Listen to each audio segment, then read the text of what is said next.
అసలు చెరువు స్థలం ఎవరెవరు కబ్జా చేశారనే విషయానికి వస్తే నలుగురు వ్యక్తుల పేర్లు వినిపిస్తున్నాయి.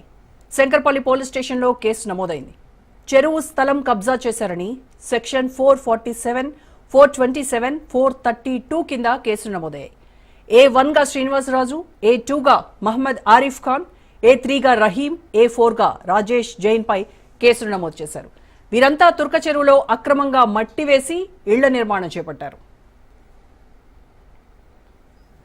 శ్రీనివాసరాజు తుర్క చెరువులోని సర్వే నెంబర్లు 9, 10, 11, 18లో, మహమ్మద్ ఆరిఫ్ ఖాన్, రహీం అనే వ్యక్తులు 6/2లో, రాజేష్ జైన్ 12, 22, 26లలో స్థలాలు కబ్జా చేశారు.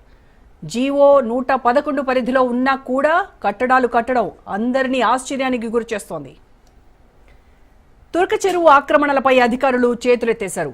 ఇరిగేషన్ అధికారులు వచ్చి రెవెన్యూ అధికారులకు లెటర్ రాస్తారు. రెవెన్యూ అధికారులు స్థానిక MROకు లేఖ రాస్తున్నారంటూ స్థానికులు వాపోతున్నారు. మామూళ్ల మత్తులో అధికారులు ఉన్నారని ఆవేదన వ్యక్తం చేస్తున్నారు వాళ్ళు.